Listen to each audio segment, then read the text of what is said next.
Welcome back అమ్మ. ఈరోజు మన టాపిక్ ఏమి అంటే సర్చింగ్. ఇది కంప్లీట్గా డేటా స్ట్రక్చర్స్ కాన్సెప్ట్. బట్ చూద్దాం ఇక్కడే ఒకసారి సిలో. ఓకేనా? సో సర్చింగ్ అంటే వెతకడం, అవునా? రియల్ టైంలో సర్చింగ్, సార్టింగ్ బాగానే పనికి వస్తాయి. ఓకేనా?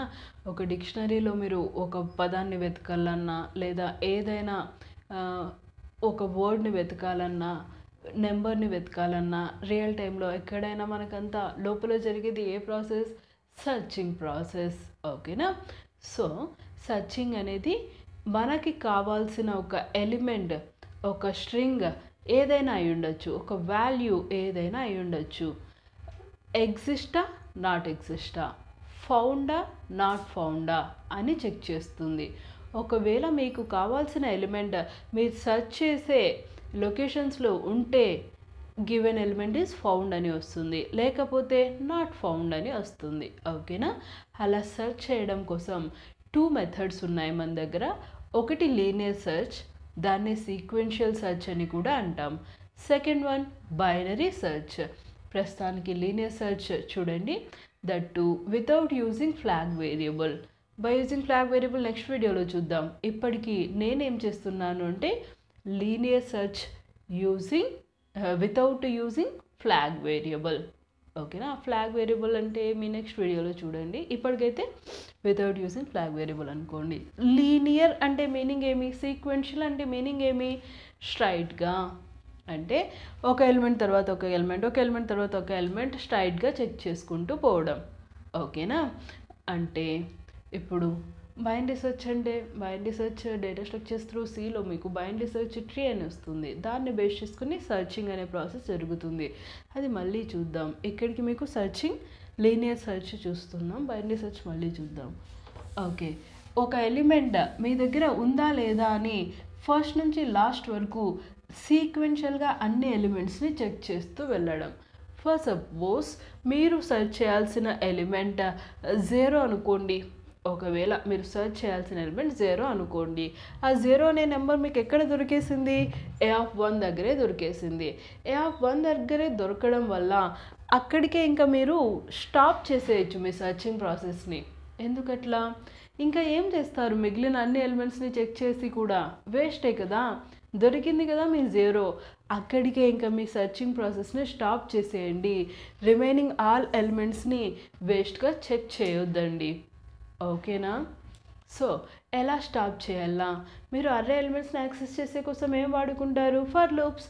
ఆ ఫర్ లూప్ని అక్కడికక్కడే స్టాప్ చేయాలంటే బ్రేక్ అనే కీవర్డ్ యూజ్ చేసుకుంటాం. బ్రేక్ ఆల్రెడీ మీకు చెప్పింటాను, రైట్? ఒకవేళ బ్రేక్ ఎవరైనా ఐడియా లేకపోతే డిస్క్రిప్షన్లో లింక్ ఉంటుంది, చూడండి ఒకసారి. ఓకేనా? సరే, అన్ని ఎలిమెంట్స్ని చెక్ చేయాలి కాబట్టి నేను లూప్ ఏం రాసుకుంటున్నాను ఇక్కడ? For I is equal to 0, I less than n, I plus plus begin. ఓకేనా? ఏమని చెక్ చేస్తారు? ఫస్ట్ మీరు దేన్ని సెర్చ్ చేద్దాం అనుకుంటున్నారు? 0ని. ఆ 0నే నేను ఇక్కడ కీ ఎలిమెంట్ అని అనుకుంటున్నా. మీరు సెర్చ్ చేయాల్సిన ఎలిమెంట్ నేను కీ అనే వేరియబుల్గా తీసుకుంటున్నా. మీ ఇష్టం, మీరు ABCXYZ ఏదో ఒకటి తీసుకోండి. ఓకేనా? ఎలా చెక్ చేస్తారు? ఇఫ్ నా element key is equal to given array element. Given array element ఎలా డినోట్ చేస్తారు? A(i)తో. ఒకవేళ మీ కీ ఎలిమెంట్ A(i)తో ఎక్కడైనా మ్యాచ్ జరిగితే, అంటే ఈక్వల్ అయితే, అప్పుడు ఇంకేం చేస్తారు? Given element is found. ఇంకా చెక్ చేసేది అవసరమా? లేదు. కాబట్టి ఇక్కడే మీరేం చేసేస్తారు? బ్రేక్ చేసేసి ఫర్ లూప్లోంచి బయటికి వచ్చేయండి. సరే, ఫౌండ్ కోసం బాగానే రాసినారు. ఒకవేళ నాట్ ఫౌండ్ కేస్ కావాలంటే, సపోజ్ ఇక్కడ నేను సెర్చ్ చేయాల్సింది 0 కాకుండా 10 అయితే నాట్ ఫౌండ్ కేస్, అవునా? ఒకసారి చూడండి. ఎప్పుడైతే మీ ఎలిమెంట్ అర్రే లోపల ఉంటుందో, ఫౌండ్ కేస్ అవుతుందో, ఎక్కడో ఒక చోట మధ్యలోనే అది బ్రేక్ అయిపోయి ఫర్ లూప్లోంచి బయటికి వచ్చేస్తుంది. ఎప్పుడైతే నాట్ ఫౌండ్ కేస్ అవుతుందో, త్రూ అవుట్ ద అర్రే మీరు ట్రావెల్స్ చేసినా కూడా, ట్రావెల్స్ అంటే ట్రావెల్ చేసినా కూడా, మొత్తం అర్రేని మీరు ఒకసారి ట్రావెల్ చేసినా కూడా అక్కడ ఆ ఎలిమెంట్ మీకు కనబడదు. అంటే ఎక్కడో ఒక చోట మీ ఫర్ లూప్ I ఎన్ రెండు ఈక్వల్ అయిపోతాయి. అంటే మొత్తం అర్రే ఇక్కడి వరకు కంప్లీట్ అయిన తర్వాత ఐ ప్లస్ ప్లస్ జరిగే ఐ వాల్యూ ఎంత వస్తుంది? 5. 5 లెస్ దాన్ 5 ఏమైపోతుంది? ఫాల్స్. అంటే మీ ఐ వాల్యూ ఎన్కి ఈక్వల్ అయిపోతుంది, అయినా మీ వాల్యూ దొరకదు. అప్పుడు ఫర్ లూప్లోంచి బయటికి వస్తుంది.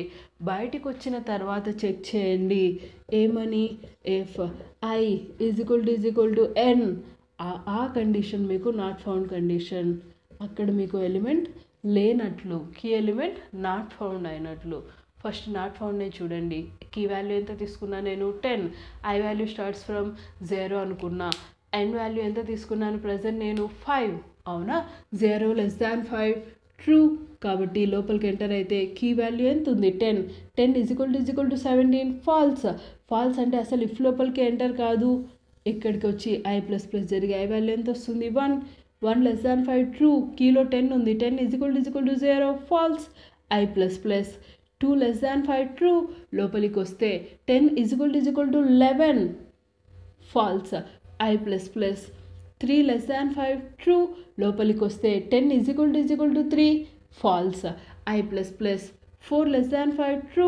లోపలికి వస్తే 10 ఈజ్ ఈక్వల్ టు 8 మళ్ళీ ఫాల్స్. ఐ ప్లస్ ప్లస్ అంటే 5. 5 లెస్ దాన్ 5 ట్రూ. లోపలికి వస్తే కీలో ఎంత ఉంది? సారీ 5 లెస్ దాన్ 5 ఏమవుతుంది? False. 5 less than 5 I value ఎంత అయింది? 5. 5 లెస్ దాన్ 5 ఫాల్స్. అసలు ఫర్ లూప్ లోపలికి ఎంటర్ కాదు కదా, ఫర్ లూప్లోంచి బయటికి వచ్చేస్తుంది. మనం ఇచ్చిన ఎన్ వాల్యూ ఎంత? 5. ఐ వాల్యూ ఎంత ఉంది? 5. 5 ఈజ్ ఈక్వల్ టు 5 ట్రూ. కాబట్టి నాట్ ఫౌండ్ అని ప్రింట్ అయిపోతుంది. ఒకవేళ కీ ఎలిమెంట్ ఫౌండ్ అయితే అప్పుడు మన ట్రేసింగ్ చూడండి. ఇక్కడ నేను కీ వాల్యూ ఎంత ఇస్తున్నాను? 0.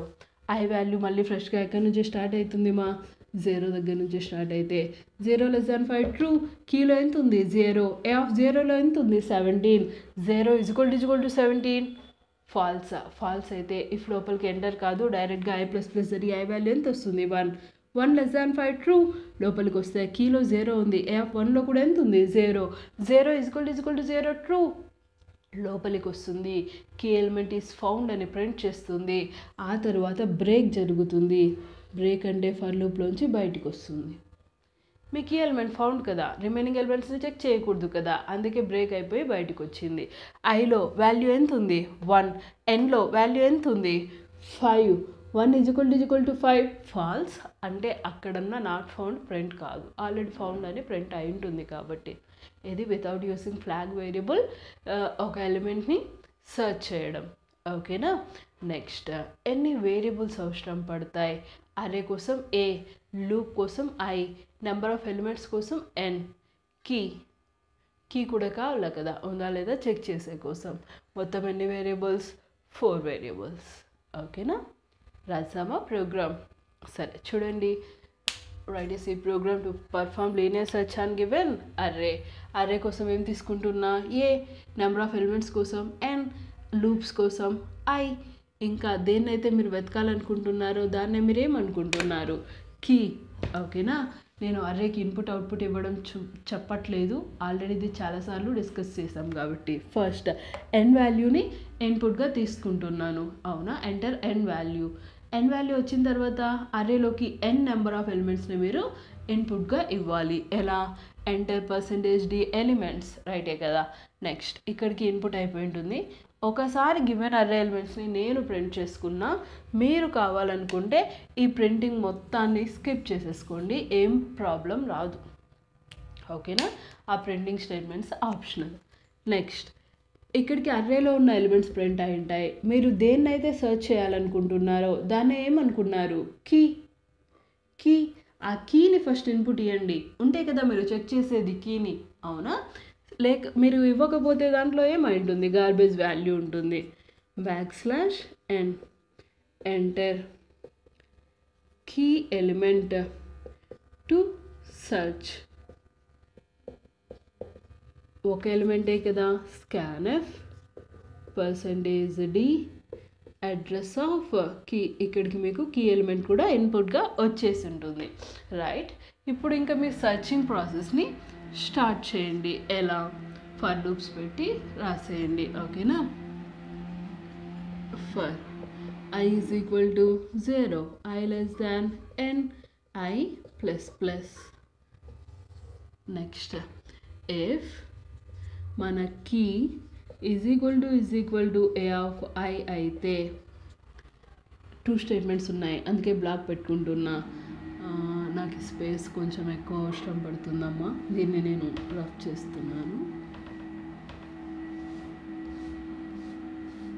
ఓకే, printf మన కీ ఎలిమెంట్ %d ఈజ్ ఏం రాసుకుంటారు, ఫౌండ్. ఆ %d బదులు మనకేం ప్రింట్ కావాలా, కీ. నెక్స్ట్ ఇంకా అవసరం లేదు, ఇంకా రిపీట్ అవ్వాల్సిన పని లేదు కాబట్టి ఇఫ్ లోపల ఏం రాసేసుకుంటున్నారు మీరు, బ్రేక్ రూల్స్ ప్రకారం లూప్ ఉండాలా, లూప్ లోపల ఇఫ్ ఉండాలా, ఇఫ్ లోపల బ్రేక్ ఉండాలా, అన్నీ సరిపోయినాయి. లూప్ ఇఫ్ బ్రేక్, అవునా. అవుటర్ ఫర్ లూప్ని నేనేం చేసేస్తున్నాను, క్లోజ్. ఉండేది ఒకటే ఫర్ లూప్ అనుకోండి, ఆ ఫర్ లూప్ని నేను క్లోజ్ చేసేసాను. నెక్స్ట్ ఇది ఫౌండ్ కోసం. నాట్ ఫౌండ్ కోసం ఇంకా ఏం చెక్ చేయాలా మీరు, ఇఫ్ మీ I is equal to n అయితే printf key element not found కదా, %d ఈజ్ నాట్ ఫౌండ్ అని రాసుకుంటారు. నెక్స్ట్ ఆ %d బదులు కీ. ప్రోగ్రామ్ కంప్లీట్ అయింది కదా, ఫౌండ్ నాట్ ఫౌండ్ రెండు వచ్చేసింది. Get ch close. ఇది ఓకేనా, linear search without using flag variable. ఓకేనా, యూజింగ్ ఫ్లాగ్ వేరియబుల్ కూడా మళ్ళీ చూద్దాం. ఓకేనా, నెక్స్ట్ వీడియోలో చూద్దాం మళ్ళీ. నెక్స్ట్ వేరే ఏదైనా ప్రోగ్రామ్ చూద్దామమ్మా. ఓకేనా, బాయ్ మా, థ్యాంక్ యూ.